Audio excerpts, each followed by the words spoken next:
Bring it. Did you cheat for the offense? Well, yeah. Other than the head coach's inept scoring system, no. Obviously, very happy that our guys competed and ended up being injury free on the day. Was good. We got the guys in there that we wanted to see for we had a set number of series for the first two groups on each side of the ball. Wanted to get some live kickoff work. Wanted to get some live punt work and get out injury free. Had a great day. Incredible. I mean, our fans are amazing. They try to limit them. They try to hold them back with the restrictions on the parking and the construction and the limited capacity. And then they broke the record for food donation. So that, I mean, again, just awesome effort by everybody all around. And now we take the next step in the next few weeks and months ahead, getting our guys where we kind of turn it over to them and it becomes their team.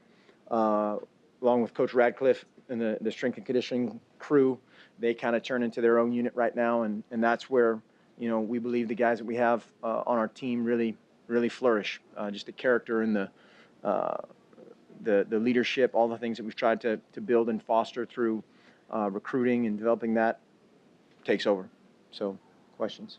I know you got to look at film, but for Marcus and Jake and Jeff, initial impressions of how the quarterbacks performed?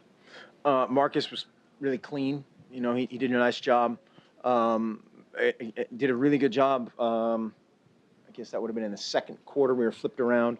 Had a little stagnant play up front, and he was, in his way, getting after him in the huddle and talking to him and just, again, taking another step in his maturity. But I thought he played well. We didn't do, obviously a lot offensively from a scheme standpoint. So he was a little bit limited that way, but did a nice job with what he did. Jeff and Jake did some good things, did some things that they're going to watch on film and go, it's kind of day one, a couple day one mistakes by each guy in terms of just a couple missed throws here and there. They made a couple plays where we had some dirty routes and stuff that we need to clean up, but took a step forward. They both started with 3 and outs. Did you sense any tension from the younger guys coming into after the morning, I guess? I didn't sense any tension, that's kind of just how it happened, yeah. But that's, even more importantly, I think for that is, and I think we talked about this a little bit the other day, a game like this is where you see that happen. A guy needs some adversity, and oh my gosh, there's however many thousand people watching. How do they bounce back? And I thought they both, Jake had a couple drops, Jeff had a couple drops. Again, that's where a guy's going to kind of slow down and second guess himself, and you can't do that as a quarterback. Braylon Addison looked pretty strong out there on the field. How would you characterize his day? Good and typical of his spring. Braylon had an outstanding spring. He's a guy that kind of early on in fall camp last year, the offense kind of came easily to him, I would say, naturally in terms of learning and all those things, and was a couple steps ahead of almost everybody else that of the newcomers, and that allowed him to play early. And he didn't play, as well as he can, in which everybody's that way, I guess, as a freshman. But we had a great talk transitioning between kind of winter phase, I guess, and through spring ball, and he had an outstanding spring. And so this now is his new standard as we go forward. Coach, your offense is a special preparation for most teams, but definitely not your own. Given the fact that your defense is familiar with your offense, are you A, shocked at the way your offense went right through them today? And B, does that mean anything in terms of great for the offense or bad for the defense, or it's just one of those days and it just is what it is? Yeah, definitely just one of those days. I mean, there were days, in spring when it was exactly the other way, and so that's the thing about a spring game and spring ball is you're going to have, if the corner breaks down and there's a route going there, there's an issue. If the corner breaks down and it's a run the other direction, nobody notices. So it's, kind of just how that all played out of a bunch of starters not playing a whole lot. Obviously, the guys at linebacker that are new. Joe Walker, again, showed up today, stood out a couple times, especially on special teams to me. But, yeah, I wouldn't read too much into that. And, again, that's my poor scoring system. Yeah, you mentioned the scoring system. Just again, did Nick Nick talk to you at all about the lopsidedness of 3 and out, only 1 point? No, I mean, again, yeah, that's why, the scoring system, the red shirt, that if it's not 100% real live football, somebody's going to be mad. The D line's over there. Well, I got one hand on touch and two hand touch. And, sometimes it's the opposite. The quarterback would have broken the tackle and gone for 70 yards. And so, no, the biggest thing is our guys competed. And that's all that matters. You try to throw the scoring system on it to make it, more realistic. But maybe what was the final score? 65-10. I reviewed the film before I came out here. It was actually 65-64. Did not point per tackle. Do you feel better? Yeah. You kind of touched on this, Coach, but you said this week that you wanted to get the right number of people, the right number of plays. Did you achieve that today? Well, as a coach of any coach, not just in our shoes, but you want to get out of the spring game healthy. You want to put on as a realistic of show while competing, which our guys do a great job of, getting your work in that you want to get done, and then that magic thing of staying healthy. So we got enough reps and stayed healthy, so mission accomplished. And we heard a lot from Byron Marshall. I heard his name over the PA a lot today. So what do you think about his performance? Byron's had a good spring too. He's another guy. I pulled him aside the other day, and his greatest play so far in spring football has been him covering a kickoff in a special teams drill.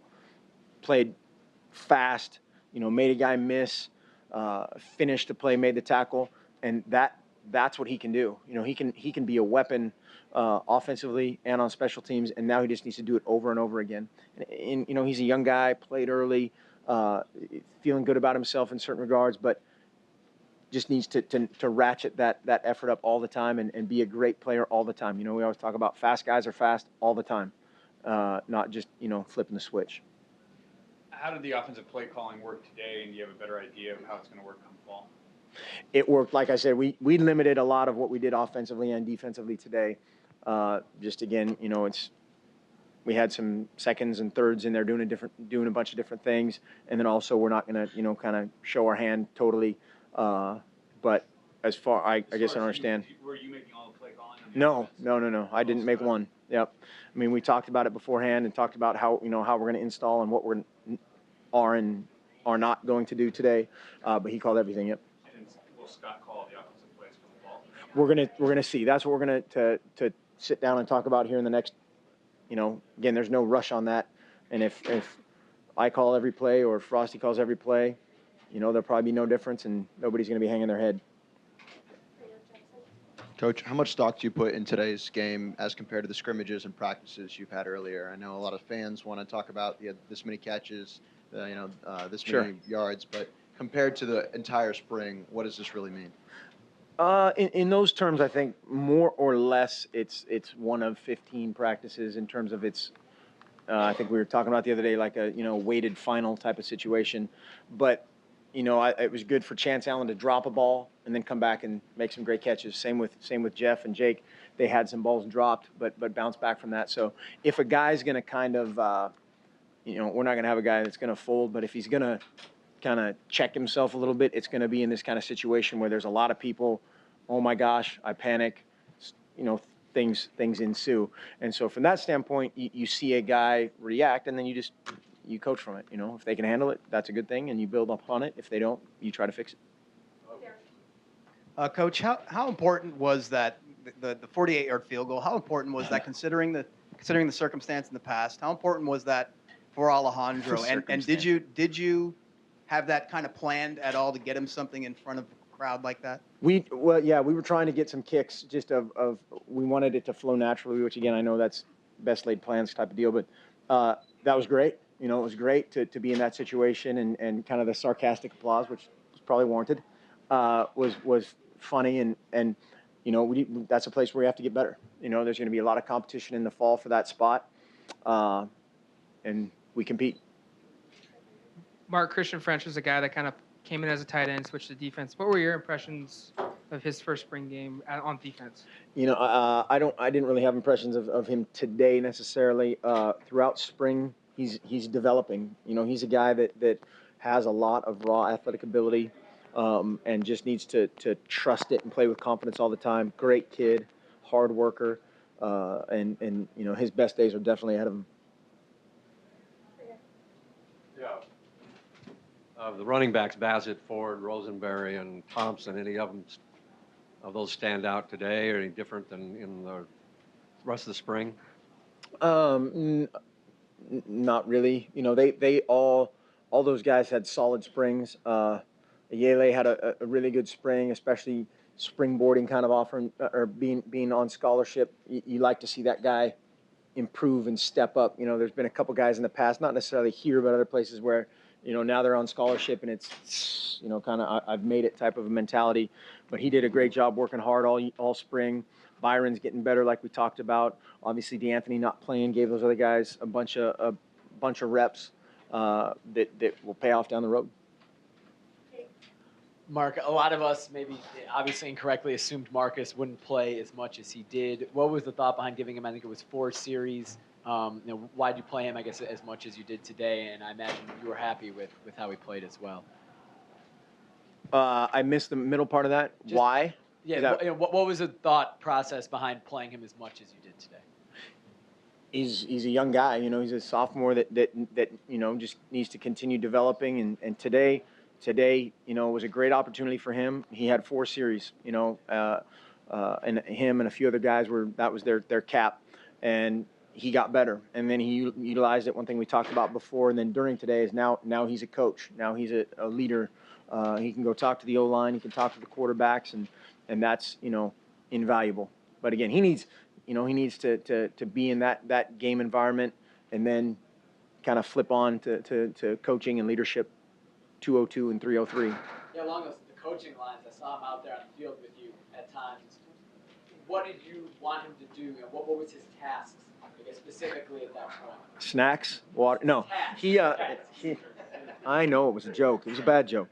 I don't remember. There were a couple times where we were just talking about, hey, go get with this guy and talk about A, B, and C. And when a player, especially a really good player, can come up to another guy and say, hey, I need you to do this, that matters more than a coach going, I need you to do this. If the quarterback goes up to a guy and says, hey, I need you at this depth and this angle, ball's coming out, that means even more than if it's Coach Lubick saying that or me or whoever. And so just trying to use today as a growth process for everybody.